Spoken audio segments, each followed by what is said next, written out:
to the Cinementalists. Noun, plural. Definition, those whose love for movies runs so deep, they can't help but do a podcast about them. Hosted by Colton Robertson and Joseph George.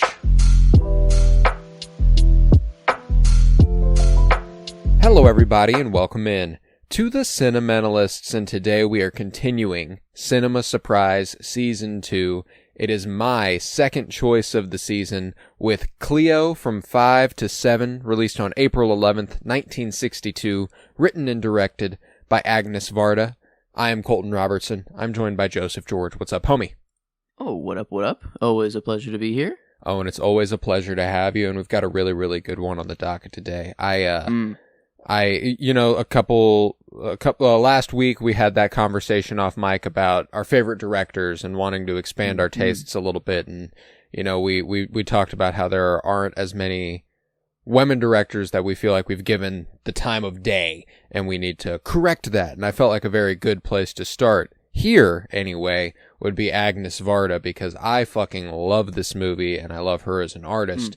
And this was my second viewing of Cléo From 5 to 7. I think my first viewing of it was just a couple months back. So it's still very, very new. It's not new for me. And I mean, I adore it. How'd you feel about your first viewing of Cléo From 5 to 7? I didn't know what to expect from the movie at all. I knew it was just, we're going back. It was just woman-led. That was basically all I knew kind of going into it. And then the... I guess it was, I watched it on Max, but it was through the Criterion Collect. You had that little, they had a little intro or a little, hey, good choice, great movie selection. By the way, it's I don't know, it gave a little rundown. I'm like, oh, okay, cool. And it's kind of nice to have that going into a movie, I guess. This film was restored in 2012 by the, right. But I did not expect it to be. I just saw the beautiful blonde lady on the poster. And that's all I knew going into the movie. And I'm like, did not expect it to be about mortality or just waiting for a diagnosis sort of thing. But a very, very, I don't know. It hit. That's for sure. This is a feeling that I hate more than anything in the world. But a nice. New perspective on it, a new way to look at it. I feel like I'm hopefully through all of this feeling or this impending doom of just waiting for a test result. But no, back in 62, it's nice to know people are going through the same things, and it always, I don't know, it gets me to think of I'm very obviously very, very thankful for my doctors. That if without the hospitals, I would no longer be here. That's for sure. But it like the movie, I think, goes into it a little bit of that. The more you stay away from a hospital, or the closer they get, the more dead the city becomes, or literally there's no life around it, or it is people. It's a weird mix of things, because doctors and hospitals are meant to help you get better, but there is this weird side of it, I feel like, where they want to keep you in there a little bit. It's like they want to keep taking care of you in this weird way or sorts. And the way, I don't know, that news can be dropped or stuff like that. It's not a very human or emotion first business. It's a very just, they gotta be by the book, I feel like. So it was nice to get the other side of it, of, the medicine you really need, or of just living life and not letting it get to you. So I mean, I didn't expect it would go down this vein, but it was, I don't know, a movie of perspective, a movie of the short film that was in the middle of there, the silent film, which was pretty cool, of the sunglasses and everything is black, or it changed how I saw the world for a little bit. Now, just simply choosing to take your glasses off, or in the real world, or choosing to just look at the world a different way, and it is, I don't know, purely a decision you can make, so it is, I don't know, it was I didn't necessarily like well up or have like many cry moments through the movie, even though the emotions were there and like there's a lot of, just things to go off of. But the ending, it was like all of it welled up, or all of it just came up to a moment and then just was like, oh fuck. I was like, oh shit. And just out of that, the last line, I don't know, really was a beautiful way to end the movie. I think the most beautiful way to end the movie. Oh, dude, I love the last moment. I think my fear is gone. I think I'm happy. I love that. And it's another reason I've mentioned this to you off mic when I first watched the movie, and then last week when I teased it for our next project. I think that this had, and I do not know this, I have no idea if he's a fan or anything. I do think this film and Agnes Varda at large had a pretty profound impact on Wes Anderson as a filmmaker, because, that pattern that you talk about when you discuss how it affects you emotionally, where you don't really feel, it doesn't hit you, it doesn't wallop you until like the end. There's one line at the very end that you're like, oh, all this has been building to this, and now I'm here, and it hits. So not only visually, but writing-wise, I feel like there's a lot of influence to be taken to one of our favorite filmmakers. And I do really, really adore the movie. I think you're right about it's all a matter of perspective. I love the mortality angle is always something that's going to be interesting. The moment she stops, my favorite line in the sand, which is again just a matter of perspective, is every minute that passes 1 minute closer to death, or is it another minute lived? Like am I living, or am I waiting to die? And I think that's something that they do a really good job. In some capacity, both. But the way that there's a shift that happens during this movie when she goes to visit her model friend. When she starts to realize, okay, maybe I need to live instead of waiting to die. And instead of wallowing in this, instead of letting it dictate the way that I carry myself, I need to go to the park. I need to go see the trees. I need to go see life. I need to, I like the way that this movie handles that line, and the moment it shifts and she meets the man who's going to come into her life, and he's a surprise, but there's something wrong, and she's like, oh, it's my diagnosis, it's all a matter of perspective. No, it's the fact that he has to leave. It's the fact that he has to leave. It's not the fact that you are waiting for your diagnosis, it's he's just not going to be there at the end of the day, but he comes into your life and he makes a profound impact. I really like that. Also, but you're here right now. You aren't leaving, So it's I don't know. It was it's perspective, the health, mortality. You also have this beauty, or people looking at you, like the literal perspective of people looking at you, or maybe like wanting to be seen, or to show your exterior.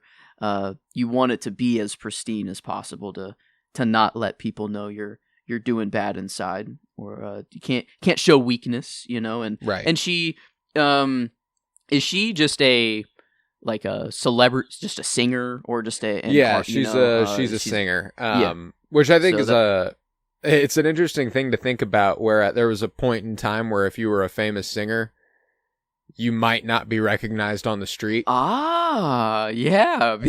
It's just your voice. Because it's just your voice, and people might go see you in concert halls and stuff. But even then, they're not putting your face on a giant fucking screen. If you sit in the back, you have no idea what the motherfucker looks like. Now, I mean, obviously, magazines and shit like that, it's a different ballgame. There are plenty of people who will still know what you look like, but But she had the pressures of all of that, though, of her agent, kind of keeping her on, or I'm suffocating or what, and she's, oh, we'll do some exercise while you're at, and then to kind of just keep everything on point, and to keep doing, making music, the guys that come in, that fake being the doctors or whatever, and then oh, we'll cheer her up, music is always a way to cheer up, but that's just kind of their job. It's just what, and she even does say you're exploiting me, or this is I can't take this anymore, oh my gosh, I just want to live right now, and I can't think of anything else, and then she gives a fucking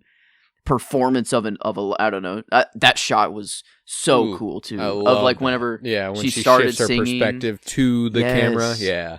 Oh, and then like because like she's there in front of the camera and everything, like you see the whole room, but then when it just gets her face, it's just the black in the background, and it's just her. And oh my god, yeah, that was really really cool. So yeah, even though it was like seemingly really really simply made, or like it like I don't know, it's not a IMAX, you know, we're setting up the camera to be, you know, this wide shot or whatever. It just felt very personal and like kind of handheld camera, or just like we're there with them the whole time. And I loved how, but there could be moments like that where it did feel very cinematic and change, I don't know, out of nowhere. And there were even some color parts, I guess, you know, the opening, the very beginning, the tarot reading, I guess was in color there, and then going back and forth from black and white. So yeah, the filmmaking was, you know, maybe not I guess what I focused on the most, but it wasn't bad. You know, I wouldn't say it was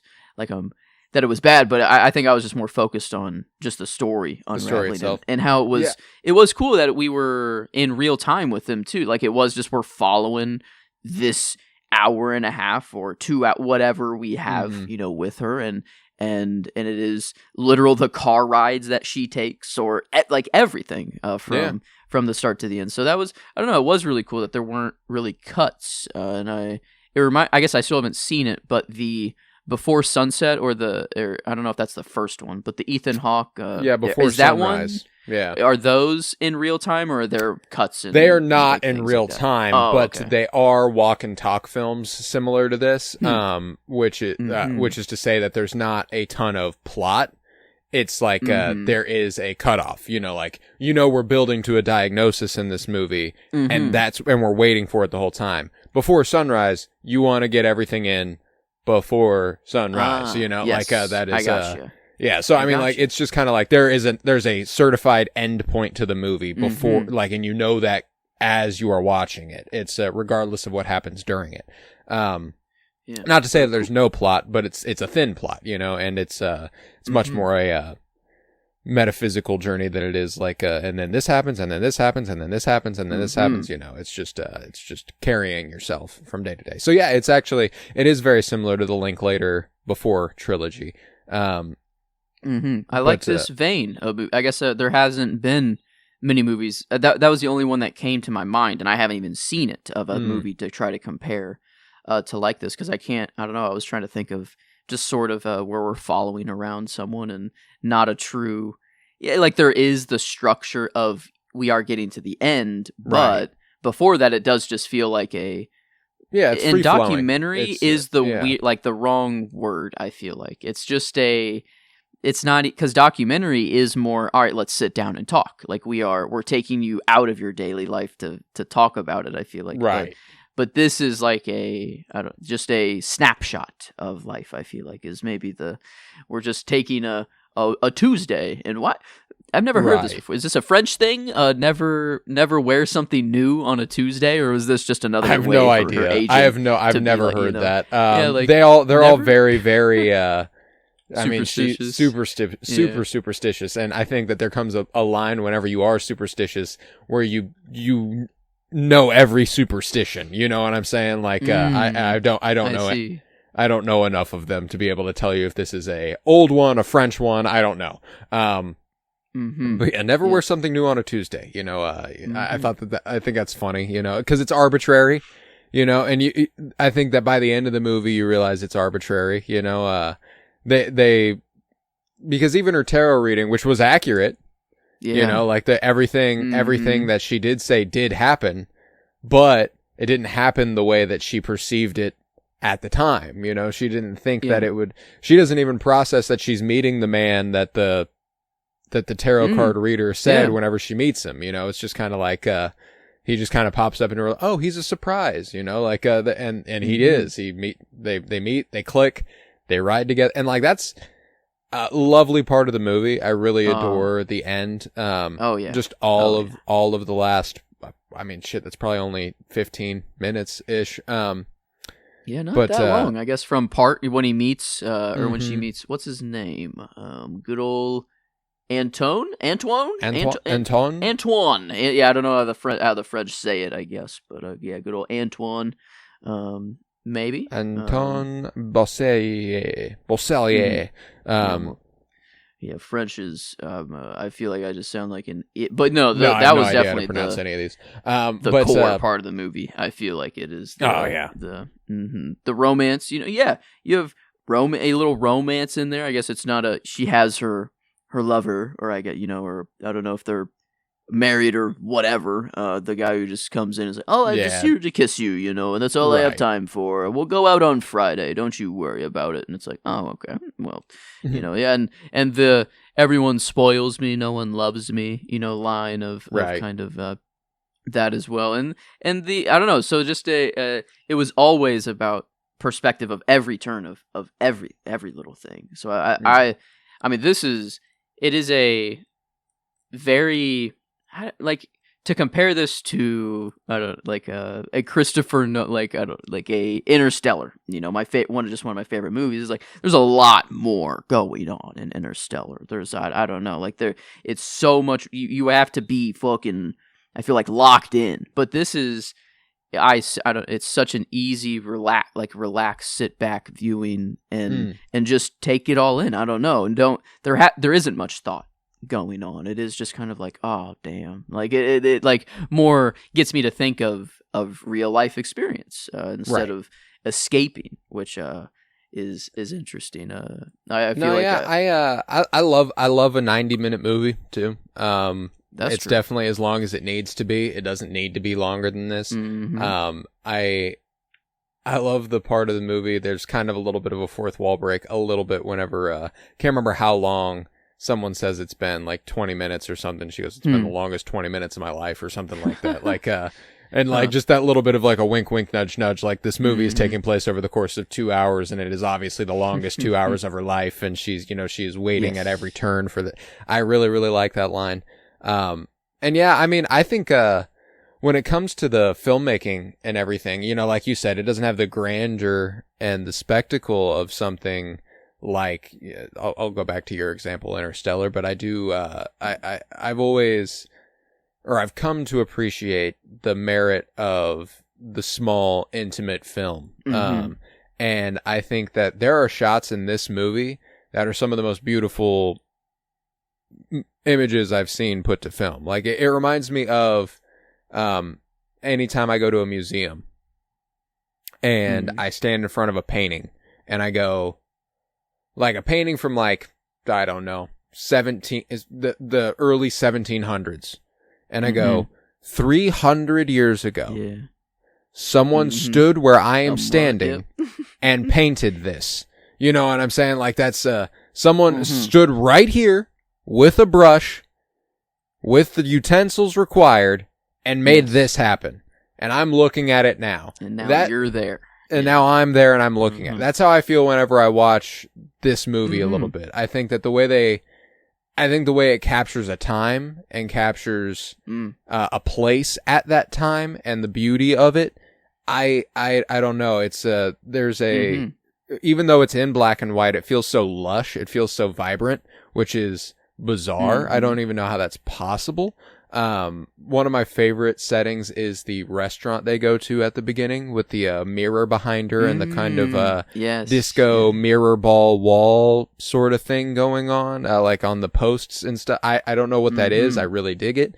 But it makes it brings the levels out. It's so crisp and beautiful. I don't know. It's and there's a lot of stuff like that. One of my favorite shots is towards the end of the movie whenever they're going to catch their bus and they walk down those stairs and they they get to the top of the stairs and you watch them go all the way down with the railing center frame and they run all the way over to the bus, and then when they get off the bus there's this shot where the sidewalk goes down and the train tracks on the right hand side of the screen go up, and I don't know why I love that shot so much, but just I don't know. I adore it. I think that there's there's just a lot of really, really, when you do revisit the movie, if you do revisit the movie, I should say, because it's not necessarily one that you ever feel like you need to. It was just one that I knew was worth talking about. now that you know the story, I would definitely emphasize the filmmaking is, I mean, it's kind of unbelievable. It's beautiful. I don't want to say that I didn't notice it at all. It was just more, I think my brain was more focused on the story unraveling. Because, I mean, there were some certain shots that were, like, clear of that they were setting, you know, whenever she's sitting in the swing with the angel wings behind her. Right. And, like, getting into that white dress, you know, and well, I feel her like... room. Like, yes. I'm not even my sure God, how that's her possible. room is so cool. Like, what's possible? I mean, the image, like, she's the darkest thing in the room. It's crazy. I see. Yeah, like, that room had to have been painted pure white, like everything. Oh, yeah. You know what now I'm saying? Looking like, at it, that's true. I mean, you know, it's like, so... I mean, like, if we were to see that in color, the entire room would be the brightest white you can possibly imagine, and then everybody else is just kind of in it. Wow. Yeah. And the black, I feel like her clothes, her attire, like she changed into a black dress, you know, whenever she, you know, I'm going out on my own, whatever, you know, and now I'm no longer in my angel attire or looking, you know, pure white and like the sunglasses sort of thing. She's this is the way she's thinking right now, and that is like it's so weird that like there's only two answers you can be given: yes or no. It is a fault or a, you know, positive or not, and that is worse than just knowing that you actually have whatever you're being tested for. At least to me, like I would much rather know right in the very moment, yes, you have cancer. All right, let's see what the next steps are, instead of just simply waiting 2 days to find out. Like it is. Yeah, and this is the case for every test. You know, like fair. Not just any medical. test. Yeah. Well, I mean, like, and not just like a diagnosis, like a pregnancy test. The worst part about a pregnancy test is waiting to see what the result is. You know, you're like, because you know, one way or the other, you can deal with it. Once you know, it's fine. You know, but like, it's that like, what's it gonna be? The suspense and the this. I mean, when you do take an actual test, like on paper. You know, you turn it in. If you're not confident, but you're like, I don't know, I think I could have done good. You know, like it's not that you're not clueless, but you're not confident. You know, like you're like, I could have done well, but I also could have bombed. I have no idea. Like that sort of tension. And once you know, you're just kind of like, okay, well, nothing I can do about it now. And which is funny because there was nothing you could do about it before either. Yeah, and that's what made me. I used to freak out like this. It still is, I feel like, a problem of mine, but it used to be a lot more common of a problem. And a doctor kind of sat me down and he was just like, dude, he's like, I know this sucks, but he's like, everything in life you wait for, like, you know, you're just ultra focusing on this test and making it everything. And that's why it just is so much, but it's, you know, there is, I guess it is all perspective. You can either be a minute closer to death or a minute, you know, more lived. And it is like everyone on planet Earth is getting a day closer to death. Every single person is closer to dying than they were before. And that you could choose to look at it that way, and it is dark, but it's like even if I have a test or I'm not doing well, it's like, well, everyone else on Earth, we're all barreling towards our death. And that's just like, I used to look at it that way, and now I'm much more, you know, taking every minute or day, you know, and at a time, and that's a lot. It's a lot more comfortable. I don't know. Right. It's a lot better to not just worry about these things, and because it is, it's like obviously I don't want the result to be, you know, positive, or I don't want to have another something, but it is just this strange. It's not the test. It's not even the disease. It's not even anything. It is simply the anxiety or unknown. Right, because this movie doesn't end with her finding out she doesn't have cancer. Yeah, she does. Yeah, she does have cancer. Yeah, you know what I'm saying. But even that, she's like, okay, cool. Thank God. You know, she's like, it's over. Like it's like, oh my God, it's known. You know, at least, and I think it's more of in this case, if it's something that's serious, like. You kind of know before the test comes back actually a little bit, and that's even she worse. Clearly does. Yeah. That's even worse. Is like you're in your head saying, "Oh, I know I'm kind of fucked," or like I know deep down there's something wrong, but I want it to be no. But then, yeah, it is just and not only that, but the way the doctor handles it has to help. You know, like the way he goes, yeah, it's gonna be okay. We're just gonna do radiation for a couple months, and we're gonna figure it out. Okay, yeah, I'll talk to you on Monday. But and she's say Antoine wasn't there. Say it was just her by herself. I don't think she has the same reaction. I think this experience of meeting Antoine and going to the hospital physically and not taking the phone call, it like that is what changed this or her to be happy about it. I feel like because if the other option is she never met Antoine and just stayed home or never went out and just called the doctor and the doctor told her, yes, you do.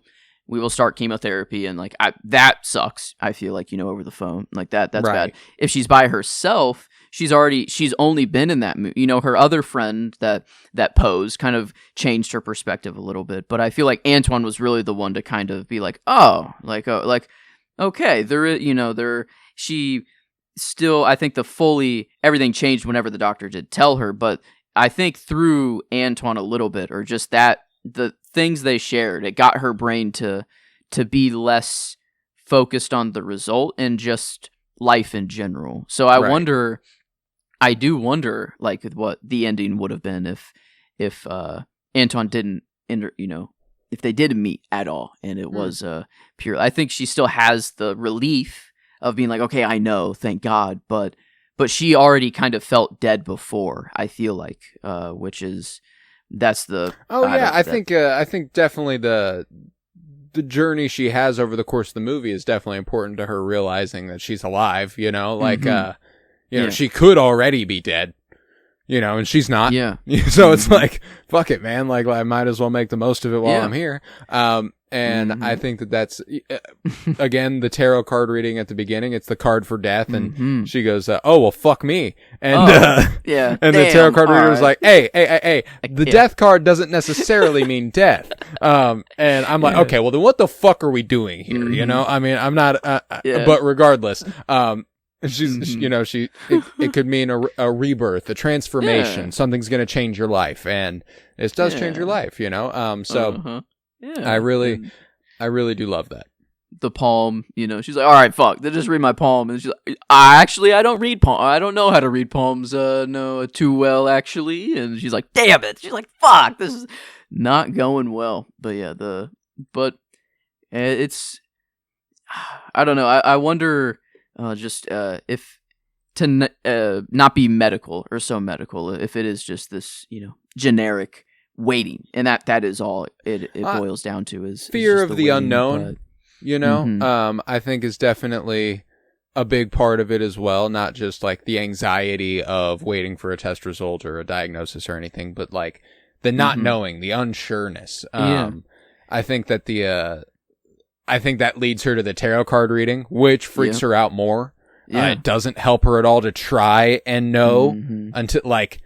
There's nothing she can gain from trying to figure it out, especially in a scenario like that where she has all of her information and not outside factors, like all she knows is that she might have cancer. She goes to a tarot card reading, and if all she knows is that she might have cancer, everything's going to be painted in a light that's like, well, you probably have cancer and you're going to die, and that's all she's able to tell the tarot card reader. So that's all the tarot card reader can even begin to think, because whenever she leaves, she's like, man, if she has cancer, she's fucked.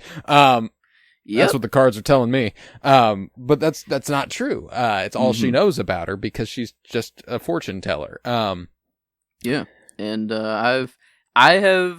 I guess I've had the actual news of like, no, you do have something, but there has been multiple times where I have thought that the result was going to be very bad, and then I got in there and it was like, oh no, actually nothing showed up. We're good, and so it was like there have been times where it actually went the way that it, I would have preferred, but that, I don't know, those moments were still like, it was, one was like a week long of waiting, I feel like, and that was, it was just one of, I don't know. I couldn't do anything for that week. Like it was just it took me over, and and then that day after, I'm just like, what the fuck was I doing that whole time? You know, for what reason? And it's like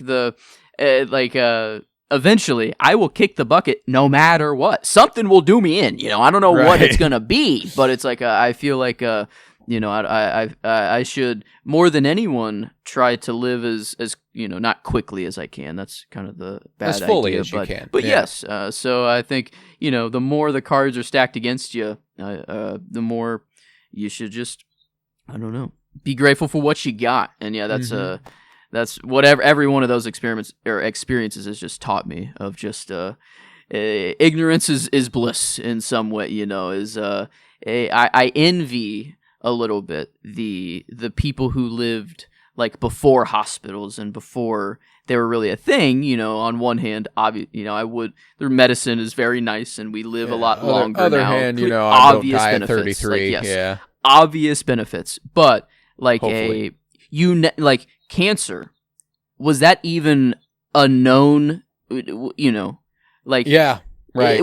Did no one would have known, I feel like, back then, if you even had cancer, if you were, you know, there were things on the exterior that you could see, like, oh, you're not doing too well. But like Cleo, if she lived way back then and she's looking, there's nothing on the outside that is showing that she is like wrong or whatever. So it's like you just don't know, and you continue on living that way as if you don't know. And I feel like there is some legitimate like placebo effect there of like, if you truly believe that nothing's wrong with you, then you can actually heal easier a little bit than if you're in this mind of, oh, you have A, B, and C, and you know, the possibility for X, Y, and Z, you know, and all of these tests that we have nowadays. It's like, is that something that is actually wrong? You know, is it something that is truly wrong and needs to be fixed, or something that is just I don't know, something that everyone deals with, you know, sort of thing. But yeah, this kind of back and forth I have with the hospitals and medical field of, I am very, very grateful for all they saved my life. I can never, you know, say that I don't, I want hospitals to be abolished or, you know, whatever. That is not what I'm trying to say.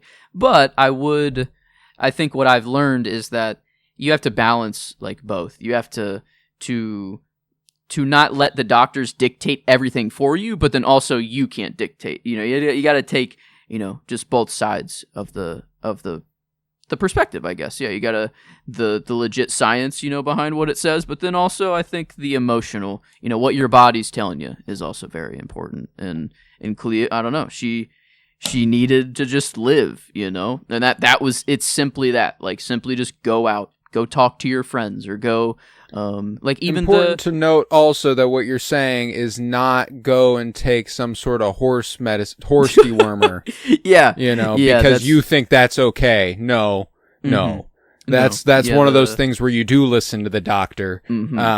Yeah, just want to make that clear. I'm more of I take as little as I possibly can. I try to do everything as natural or without a chemical or pill or anything. So yeah, but no, listen to your doctors. They go to school for a very long time, and it's hell, you know. And not easy. They know what they're talking about. But I do feel there is this, you know, maybe a savior complex a little bit with some doctors. You know, it is their job. It is what they are supposed to do. But like there have been some doctors that just, I don't know. Their air isn't completely. I want to help you get better. It is, I want to fix you. I want to be the one that fixes you. And, you know, if the result is the same at the end of the day, that's fine. But this, like Antoine, I feel like is the best sort of medicine. And her other friend that she was with, Dorothy. Yeah, like that's sort of the best medicine that she could have gotten, in this time. And it kind of exactly what she needed, but no doctor would have ever said that, you know. No, he prescribes or says, you know, obviously we need to do chemo, and that's the next step. But and Anton, I guess, is leaving, and Dorothy just whatever. But they both offer like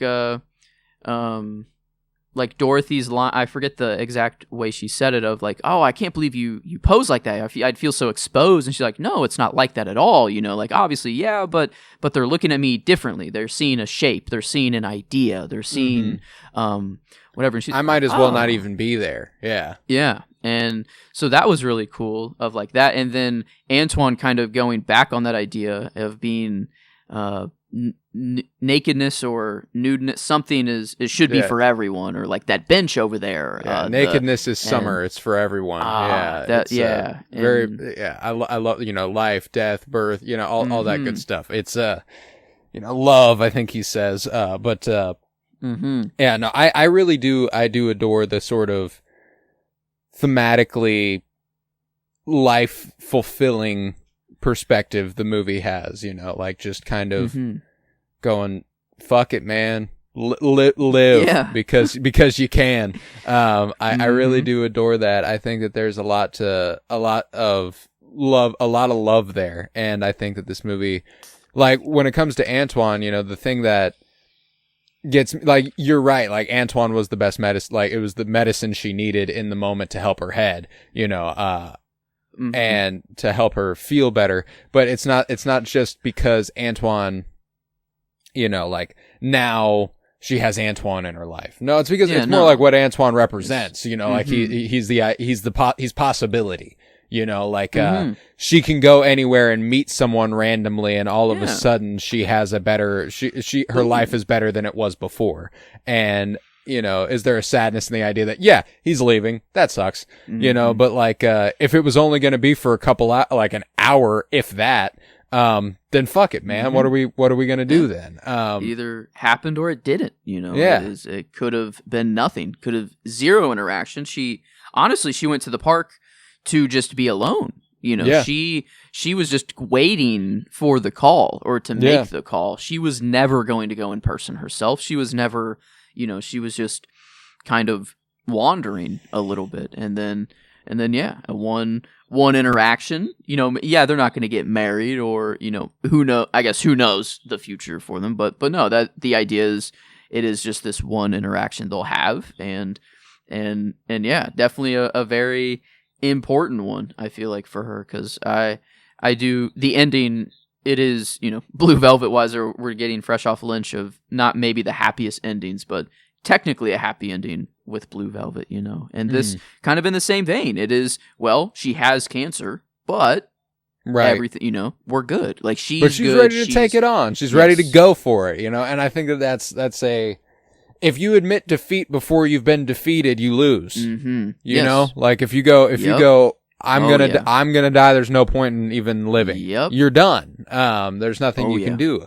And I really appreciate that this movie is like, nah, fuck that noise. You gotta live. And I think that's always just fundamentally a sound perspective to take. And you gotta fight. I don't know why I thought for fucking, and then to party. But no, this and I like a very, like, there was a time in my life where I did not think I was making it. I did not give myself like months even, I was like, and the line, a line that did get me, I did say that I didn't really well up or have much emotion during the movie, but she's just in the taxi. I think it's with her agent. I don't know who it's with.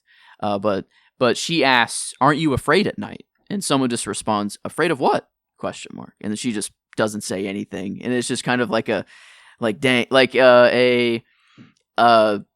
don't know if she is. It might just be the anxiety of figuring out, I guess, but just the fear of falling asleep and not knowing. Am I going to open my eyes the next day? That was like I don't know, a just nightmare on 5 billion. I feel like it was just it caused a lot of, I don't know, not good time. But anxiety, yeah.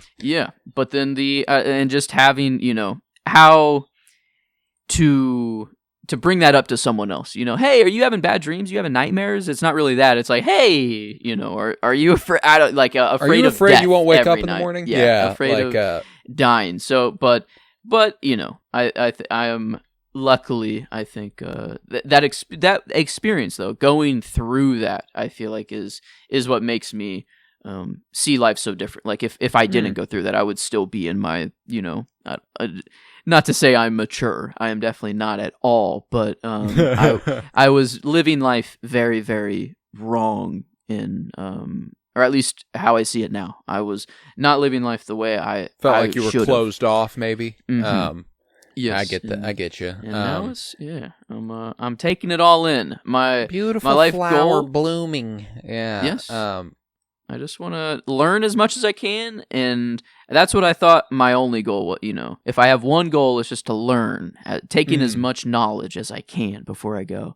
But I've added a new thing, and it's kind of the same, but to take in as much art as I can. I think it's a different vein. Knowledge and art, I feel like they can be one and the same, but I want to make that distinction of not just to learn and to research, but no, I need to get the perspectives, like you said, of a artist 300 years ago standing in front of a canvas and making it. Now you can stand there and whether you're thinking the same thing the artist did or something completely different, it's like that's the whole point. Like that's the point of it all. And that's I don't know. And to connect it to that, we all have just truly different experiences of the world. To go to your line, that line there, the are you afraid? Aren't you afraid at night? Afraid of what? Not only can you interpret that in that way, that's like, are you not afraid that you won't wake up in the morning? But you could also just to go back to that fear of the unknown. That is fundamentally why people are afraid of the dark, because they don't know what's in it.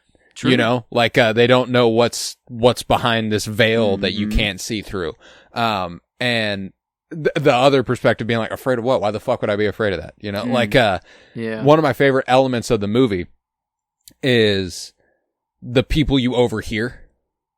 There are a lot of conversations happening that you don't get to hear the full conversation, but you hear a couple lines, like Cleo eavesdrops on them. She hears them for a couple lines and then returns to the conversation she's actually having, or they're driving past somebody and you hear a couple lines, or the radio is going for a little bit longer and it's just that for a second and then you don't get to hear how it ends. Like, one of my favorite things in day-to-day life, and I've had this thought, I don't know how many times, but it's specifically when I'm in a place I'm not in often, and one of my favorite examples of this was when I was working at my last job. I was sitting at the back door and I was looking out the back door and there was like a creek that ran behind the building. Okay. I mean, probably, 200, 300 feet away. And I mean, far enough to where if people were there, I can't articulate them. I can't really see them, but I can, there's people walking. Yep. And I'd see people walking and I'd kind of go, I will never see those people again. And they have entire lives. That's just such a fascinating thing to think about for me. Like, they exist completely separate from my experience of the world. Yep. I may never see them again. And they don't know that I'm standing over here thinking about them. Yep. Not that's so they thought the same and thing. Maybe they caught a glance of you and thought the same thing, but you'll never know. Never know. And I think that's what's so cool about this movie is that it makes a point to go, it makes a point to look at all these people, because it's loaded with these side conversations and these people passing by and, everything in the park, just like the part whenever it flashes from person to person, like looking straight at the camera, like Cleo thinking about them.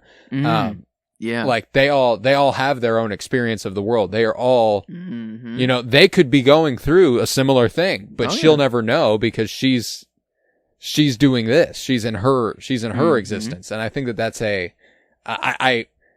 I don't know. I've always been very moved by that concept that there's nothing you ever do will make you capable of knowing everybody. And good old the only person you'll ever really know is you. And I think that's beautiful. It's not, I don't think that's sad.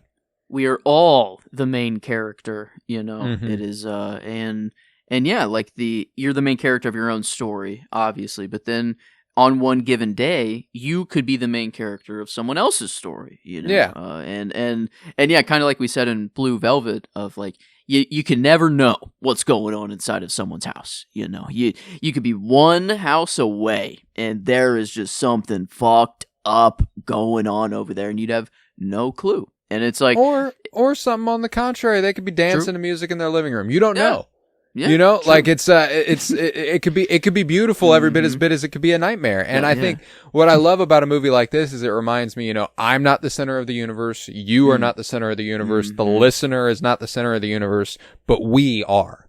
Yeah. You know, like we're all in the same earth. We all might have different perspectives, but we're all in the same home. You know, we're all in the same boat, man. Yes. We all want to live. We all want to love. We all want to live, and that's fundamental. I don't know. So I really love when a movie can just kind of strike that tone and kind of go, just really emphasize the beauty in everyday life instead of a grand spectacle of a fantasy that you're never going to actually be able to experience. Like Cleo from 5 to 7 is something that a lot of most people will experience in their lifetime, you know? Yeah. And I mean, maybe it's not even maybe it's just like a job interview and you're waiting for the call back, or, you know, I mean, literally just waiting for anything. I think, it's just, we all have anxiety, you know, we all clearly, you know, we think of the future, you know, I feel like, but I guess there are some people out there that I did mean to bring this up on Blue Velvet, but I didn't, of the fact that I thought that everyone had a voice in their head at one point in my life. Right. You know, everyone talks to themselves, right? Like everyone has that internal monologue. Yeah. No, actually not. And that was a crazy revelation to make, and that just not everyone does. That must be so fucking nice not and having one of those. And then it got me like, am I the crazy one, or is it more crazy to not have the voice? Or is either crazier than the other, you know? Like is it just a thing some people have, you know? I've always been compelled by that concept too, you know? Like cuz I mean, I absolutely do. Like I hear my thoughts. Too much. You know, it's not honestly. Like my thoughts are like compulsory and I hear voices. No, that's not what I'm saying. Dude, you know, like no, it's not commands. It is just me. Yeah. Well, that's the weird thing. It doesn't sound like me. I can't actually put like a voice to it. I don't see the words, but I don't hear it is I don't know. It's such a weird fucking thing. And but yeah. Well, like and that's what becomes interesting is like you putting it like that. Is that actually any different than what's happening in someone who doesn't have an internal monologue's head? They just don't look at it the same way. You know what I'm saying? Like, again, is it just another matter of perspective? Like, cause you're right. I said I hear my thoughts. I don't strictly hear my thoughts. You know, I feel my thoughts and like they almost have a shape, which is a weird thing to say. Yeah. Like I can, they take up space in my brain and I can feel them there. Which, the way we process language, I think, ends up becoming auditory. So, like, like whenever I read, do I technically hear it? No, but I know that like I'm processing it. I think that's the way that I perceive it, is hearing it. So if people don't have the internal monologue, what do they do when they read a book in their head? Like, does it then turn on? You know, does it then? Right.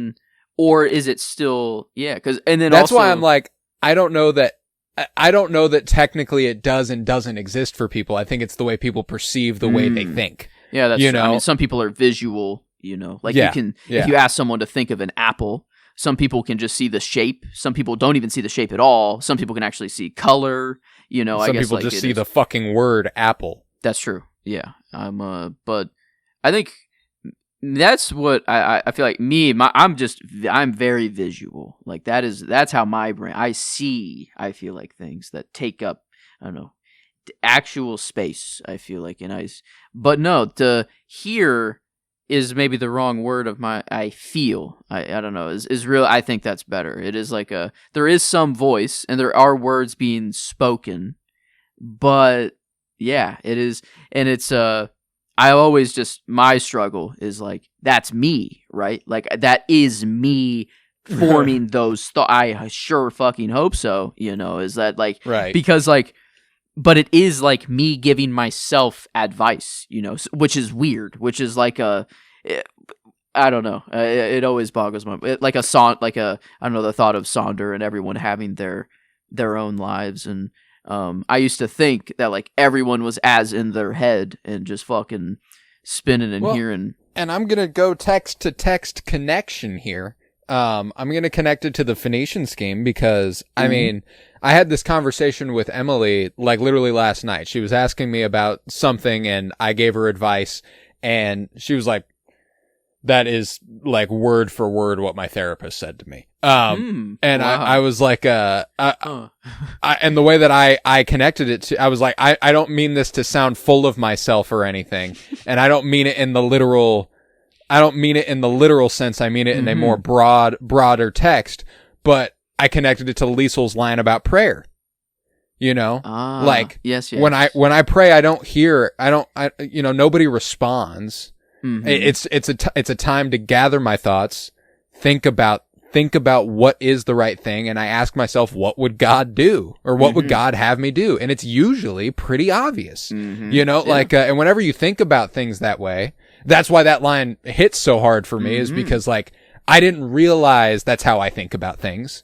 Not in a literal sense, I'm not very religious, so I don't mean that I literally go, what would God tell me to do? Yes. But I go, what is the best thing for everyone? What is the best thing for you in this moment?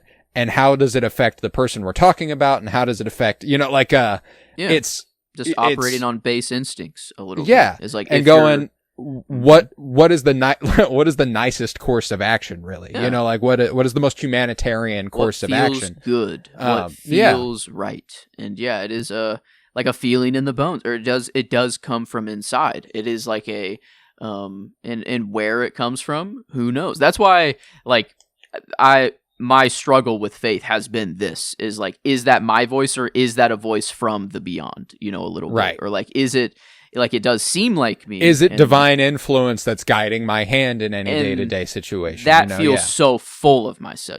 That's why I'm like, to say that I am hearing, I like I'm touched by voices, God. Like that. It like, no, like this, I have my own brain, I don't know. So it's like, that's, well, and then like on the flip side, is that full of yourself to think that it is me? That you have the ability to be able to confuse your own voice with divine influence. You know what I'm saying? Like, so that's where I'm like, it's all, that's why I love this movie, because it's all a matter of perspective. I'm not even telling you one way or another what I think it is, because it's either. I don't know. I don't know. Equally as possible. It's like, to humble yourself before, it's the fundamental Socrates quote, which is, all I know is that I know nothing.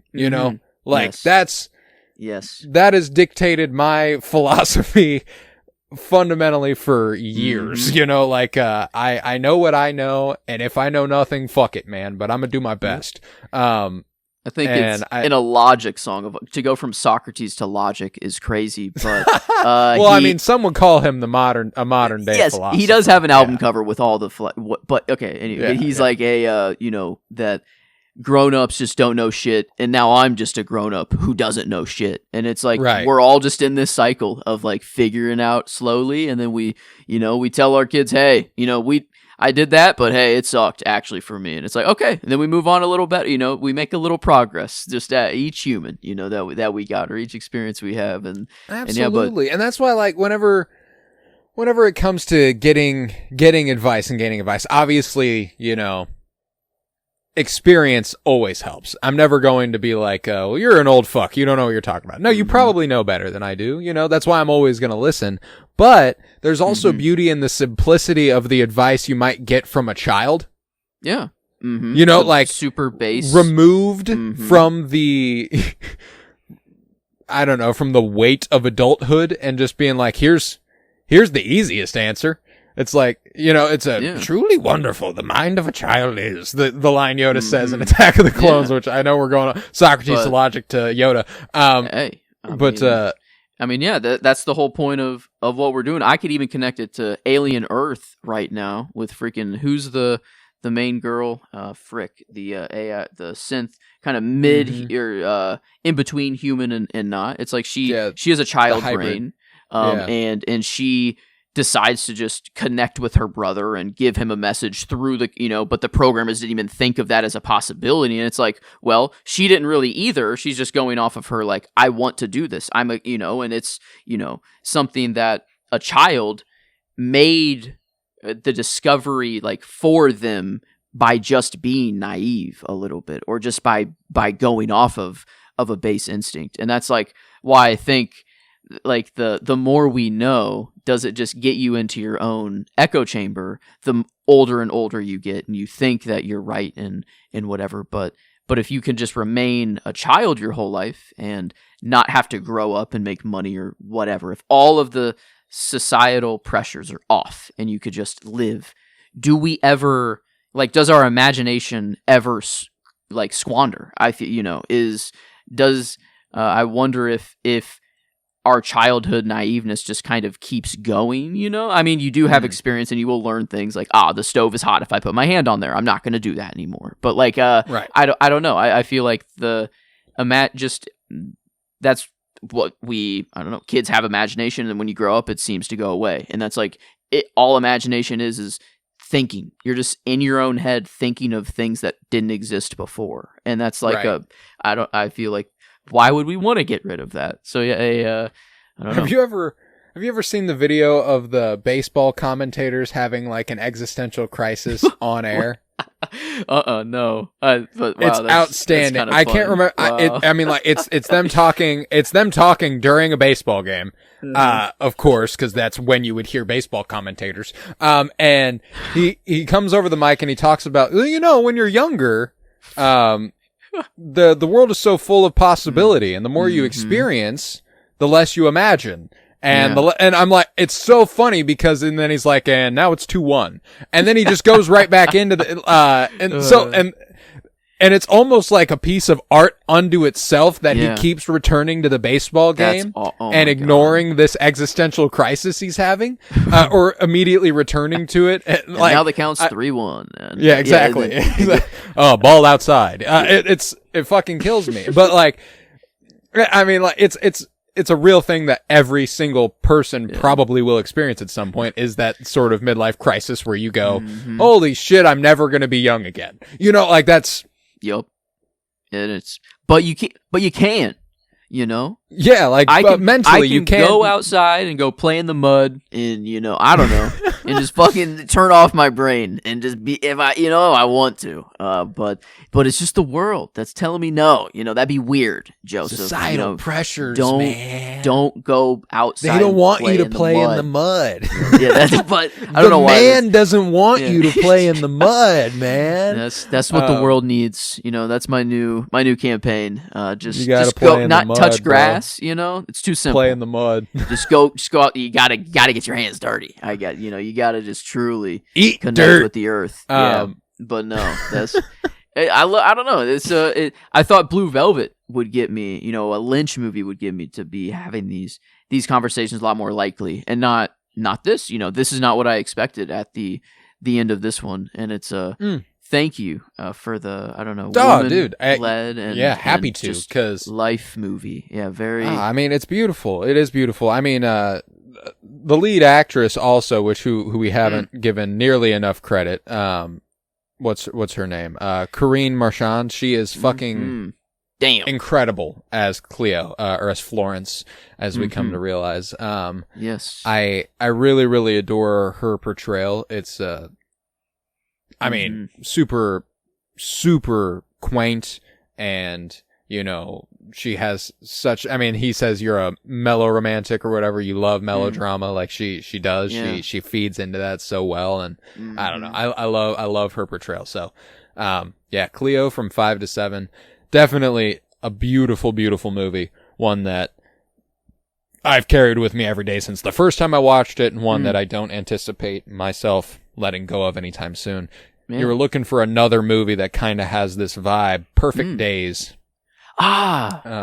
Ooh, Koji that one I Yakusho need of to see Inventors. so bad. You need to see that bad. Yes. I literally was just looking through my watch list today.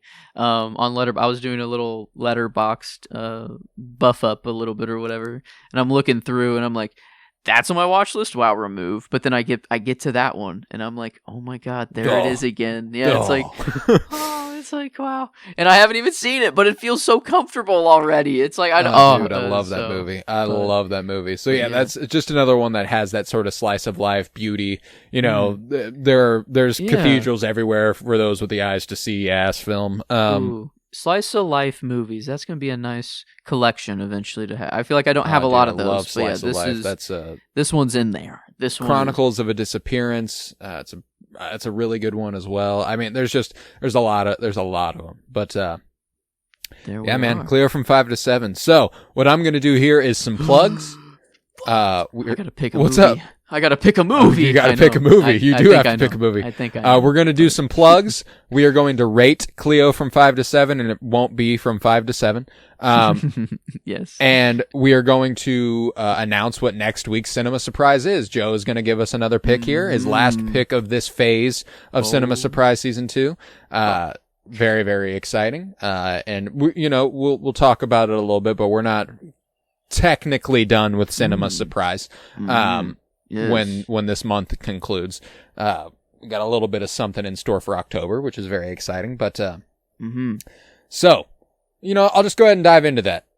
Here, you can leave a 5-star rate and review and download wherever you might be listening. The Cinementalist is available anywhere you get your podcasts. If you are a YouTube Music listener, or if you'd like to be, if that's your ideal platform, we are available over there. So you should go check that out, subscribe and everything, like whatever the fuck you can do on YouTube. Do that. And we would appreciate you sharing us with anybody who likes movies. We also are, I've come to realize when it comes to a movie podcast, we have our base listenership. There's no doubt. But that is extremely minute in comparison to the amount of people who come in because they want to hear people talk about a specific movie.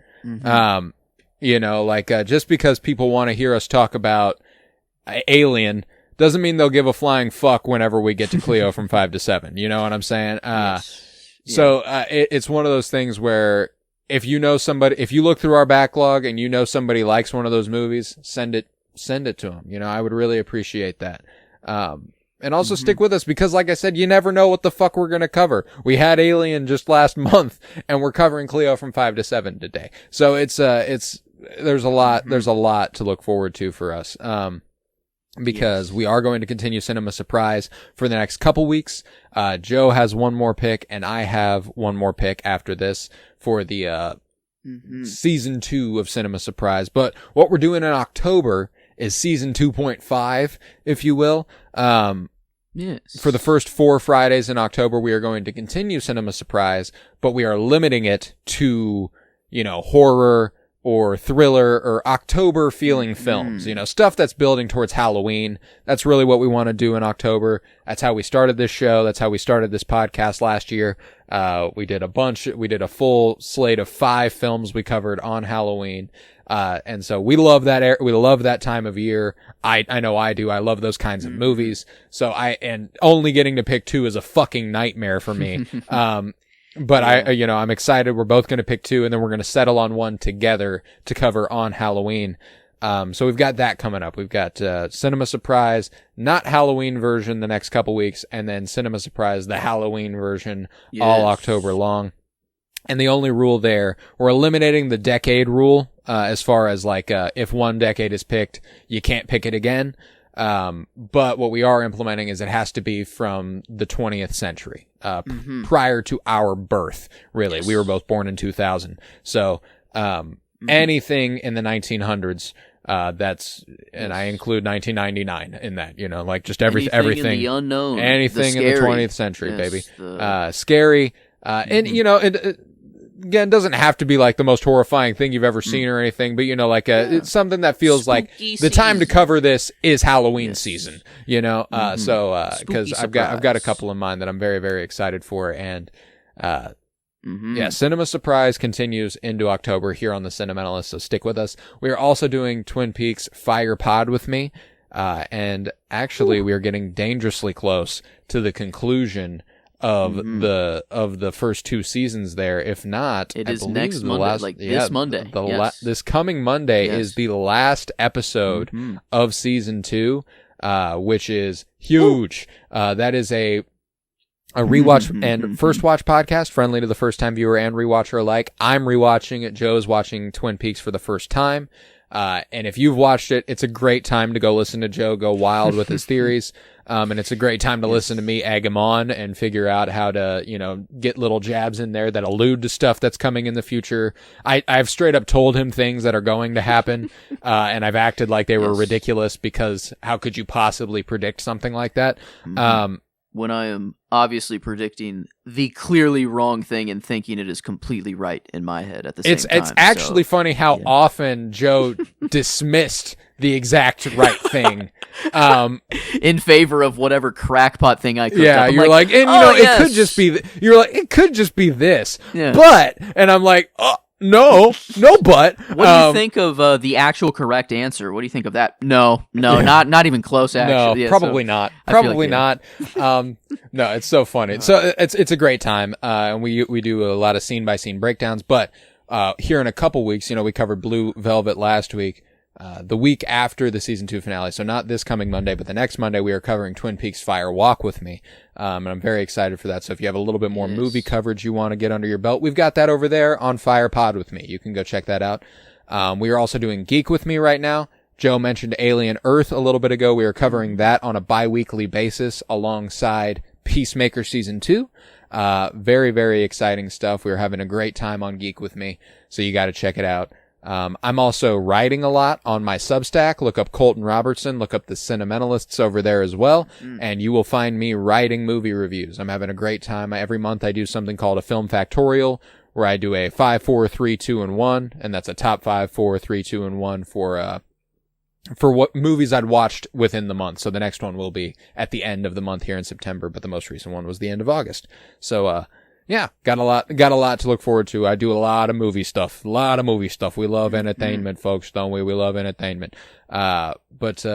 Cinema. So, cinema. Solidarity. Let's talk about Cleo from 5 to 7 on a scale of 1 to 10. How are you feeling? You're right about it not being 5 to 7. We're above that.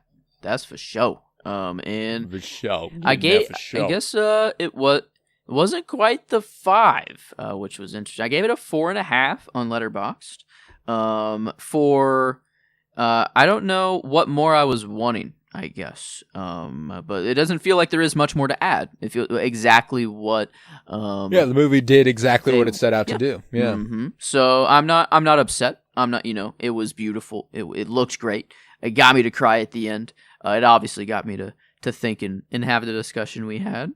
But I don't think it's a perfect movie. I don't know. That's a hard thing to do. I think an impossible task, anyways. But yeah, I'm we're riding pretty high. That's for sure. I think I do appreciate it more than the Phoenician Scheme, which is interesting. Says a lot. So, and good faith.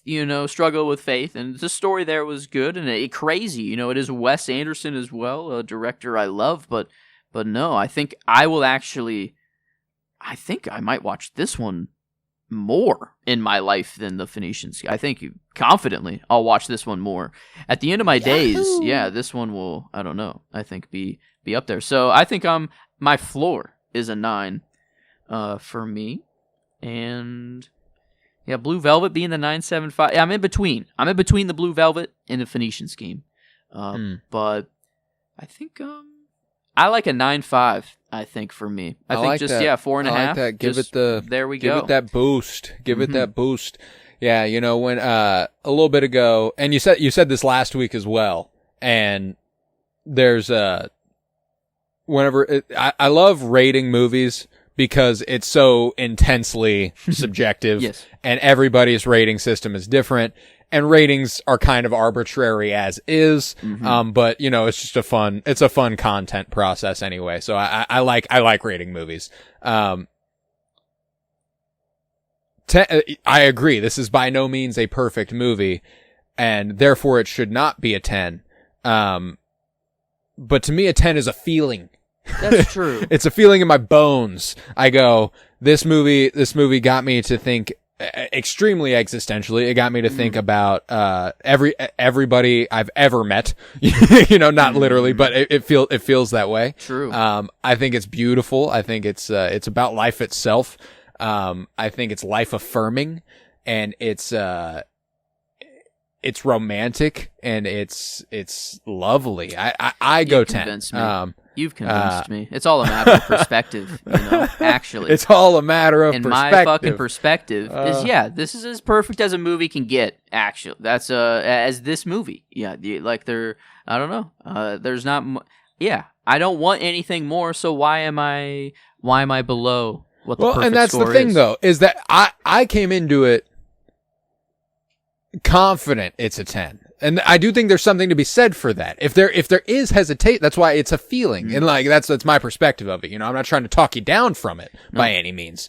It's the beautiful thing. Perspectives can change. They shift. It's an ever changing tapestry. Yeah. So no, I think it was Wes like of like the everything kind of bottling up and then hitting at the end.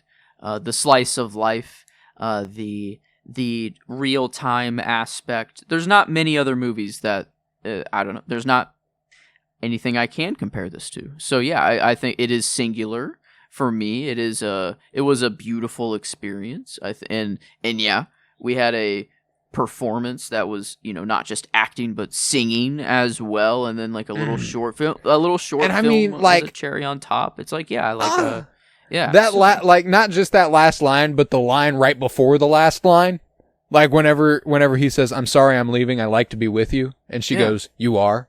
You are. Let's go. Yeah, let's fucking go. So yeah, no, I'm convinced. I'm right there with you. So yeah, Yippee! No, but yeah, I like a great addition. I don't know. Yeah, great. Maybe I don't know. For the good old experiences I've been through, I think it was a nice. I think I've already realized this a little bit, but this crystallized it a lot more, you know, and made it. Well, there's a certain beauty and relatability, you know. You're never alone, and there's, you know, nobody. This sounds sad, but I think it's kind of beautiful. There's no truly unique experience. Yeah, you know, like there's we're all always living somebody the same who life. has been through what you've gone through. Yep. And I think that's beautiful. I don't think that's sad, you know. There's nothing that can be said that can't be, or what is that Beatles song? There's nothing that can be sung that can't be. I don't know, something like that. That's what they say. Is that like, yeah, like you can make a song and someone else can just sing it, but you know, if you don't sing it in the first place, it's never gonna be sung. I don't know. It's paradoxical. You know, it's all a matter of perspective. I guess I sound like a broken record. You know, there. No, but you're right. You're right. It is, and that's what I that's what I loved about the movie, man. I really do just adore it. But all right, sounds like it's a 10er. Sounds like it's a 10s across the board. Yes. Which is beautiful. Our first in a long time. Mm-hmm. That's as far true. as release schedule is concerned. Let's see. Alien, I guess we would have been. Okay, that would have been the last one. Okay. Moonlight, Portrait of a Lady on Fire. We had a lot in the queer month. Yeah, I forgot. Yes. Okay, so not that long. Within the last couple months. Then to Fallout. But before then, Holdovers. Back to Christmas. You know, so, Fellowship before that, yes. maybe? And then Fellowship. Okay. Yeah, I was like, that's gotta be one of them.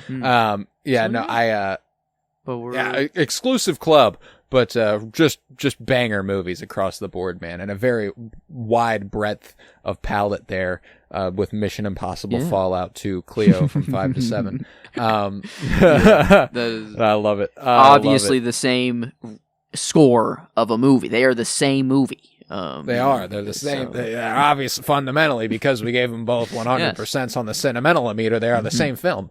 Fuck, I have to pick a movie. You do have to pick a movie. What are we covering next week on Cinema Surprise, my friend? Sharknado. That would be hilarious if I just picked an absolute. I considered doing something like that. Like we do something like this, so we cover pretty much nothing but good movies. You know, like it's. And I want it to be that way. I'd rather cover good movies than bad movies. But there's something to be said for going like, what if I'd picked like Speed 2? Yeah, fuck it. Like, why not? You know, who cares? I mean, Sharknado, I'm not picking it. I found it's written by Thunder Levin. His name is Thunder, or he or she. Why wouldn't it be? I don't know. He or she. I don't know the gender of Thunder. I think you're they. They. But no, I'm not picking Sharknado. I guess I can, none of my movies are spooky or October movies. I'm between 4, so I guess I don't really have to hide them. It's not like this is my last pick for the month. So Give I guess me the decades. I'm curious about the decades. Yes, I'm between a 40s, a 50s, a 90, and an aughts. Okay. So quite the span. It is. The one I'm most interested in, I can't lie, is the aughts. It is the newer one. And even though I said I wanted to go older, we did just hit the 60s. So I don't know, I was maybe thinking of and we were in the 80s as well. I was thinking, I don't know, maybe bouncing back. Well, and something to consider is that here in October, we will not be covering anything post 2000. So if there's a time to go with something from the aughts, it is now. Maybe that does solidify it a little more than I think, because that was the one I was only say that because I'm considering a 40s movie for my last one. So okay, wow. So I'm biased. I'm biased here. So I will go with the aught movie. But I'll say the other 3 that I was between, I guess. The 40s was, I think, no one debates this one. Citizen Kane. I hear it might be the greatest movie of all time, some say. So I don't know. That was just one that I've been meaning to cross off the board for quite a while. And it was a decade not crossed off. So I felt like maybe Citizen Kane. But I wasn't, only for those reasons of it being known. Right. This one, the 50s, I don't know. I don't even know how I really found. I was searching for just like the coolest twists in movies, but unknown to it, like not the well-known like Ex Machina, or don't give me the Inception sort of movies. So I wanted older. And it was, I heard that this movie, there's a twist and then a twist after the twist that happens. But the actor that I guess that played in the movie, he denied going to any award or anything at all to keep the twist and spoiler free, I guess. Like it was that good that he wanted to keep it a surprise. And it was a movie from the 50s called Witness for the Prosecution. So by Billy Wilder that was the Billy second Wilder, one. Dude. That was the one I was Billy Wilder. very, very close to choosing. So that was the one I was really between there. But not quite, I guess. And then the other, it was just another twist movie. A lot of people just said this twist is quite great, but the cast didn't really excite me. Nothing really. It was just for the twist and the appeal. The Usual Suspects by Brian That's Singer. wild. I actually thought about that movie at one point. Wow. Okay. So, but yeah, I don't know. Kevin Spacey was there. That was like I don't know. It was like a talented actor. Yeah. I like him when he's the villain in Seven, and he's the fucking too good crazy fucking serial killer. But yeah, so I didn't go with that. But what I will go with, it is an aught movie. It does come from the aught itself, from the year I was born. We are there in the 2000s, and it's kind of in pattern with some directors that we've covered, and we've got Spielberg, we got Wes, we got Lynch. I'm just throwing in the last one for me, pretty much on my pedestal, which is Nolan. And it's the one I haven't seen, the one that started it all for him. his first feature film, Memento. Memento, let's yes. go. Okay, Memento I'm excited. or Memento? Yeah, it's Memento. I don't know. Memento. Yeah, Yes, I've never seen this. I guess maybe an October movie. I don't know. I guess it is thriller and psychological. As far thriller, as my but, understanding, it's not. I wouldn't call it a Halloween movie. Yes, it may be an October movie, but it's not a Halloween one. Yeah. So yeah, I think this qualifies. But okay, I'm excited for that. yeah. I've never watched it. It's one that I've been waiting to watch. And I now I've gotta. So I'm ready. I'm very excited. I'm excited to cross that off the list, man. Okay, Memento. Good old Joe Pantoliano, or how the fuck Pantoliano, good old Cypher, or what is he? Pyoma. She was a hood, Danny. Yeah. But Carrie Ralphie. Ann Moss as well. That's Carrie Ann Moss. Guy Pearce, right? Isn't he the main guy? Yes. Leonard, whoever Leonard happens to be, and Mark Boone Jr. Who was he in Star Wars? Oh my God, this guy he was some mechanic or something in Star Wars. I just know his hair. I think Mark Boone Jr. This is kind of funny. Mark Boone Jr. is in Batman Begins. He is. Oh my! He's also in The Mandalorian. Oh, he's the guy that they and he dies. I guess, the one that Richard Ayoade was actually in that I talked about a couple weeks ago on the Finishing Scheme. Wow. Yeah. There we go. Yeah, Same so episode. funny little connection there. I know him as the guy that Batman holds over the edge of a building. Oh, oh my God! Yeah, that's right. He's like, I won't die at this side. He's like, you're not supposed to. That's the idea, you fucking idiot. Where are the other drugs going? I think that's the inspiration for that College Humor skit is the. I don't know. Oh, it absolutely is. Yeah, because he drops him on his grappling hook and then lets him. Like right before he hits the ground, he catches him or whatever. Is that? Yeah. I think it's that guy, Mark Boone Jr. Yeah, Mark Boone Jr. Wow, yeah, that's great. Wow, that's no super. Another Nolan connection there though. So that's he's in the Nolan squad. But yeah, I love. I'm excited. I grow more fond of Christopher Nolan on the other side of Oppenheimer and revisiting The Dark Knight and, Interstellar. Like, his top three is as good a top three as any top three, So it's, I'm excited to see if Memento can, if it shakes that up, I'll be astonished. Yeah. But, if that's the case, I'll have a lot of thinking to do. But I'm excited. Memento next week here on Cinema Surprise. That's a great swing after Cleo from 5 to 7. I like the back and forth. I like we're going this way, then we go this way. Now we're going, then we go this way. Not a slice of life. I feel like we're going fucking who knows brain twisting, fucked up bullshit. Yeah, I'm excited. So there we are. All right. Well, fuck yeah. Then I think with that, we can conclude this episode of The Sentimentalists, and we'll be back next week with Memento. I was Colton Robertson. I was joined by Joseph George. Thank you very much, homie. Oh, thank you for having me. It's always a pleasure to be here, homie. Oh, and it's always a pleasure to have you. And remember, I think my fear is gone. I think I'm happy.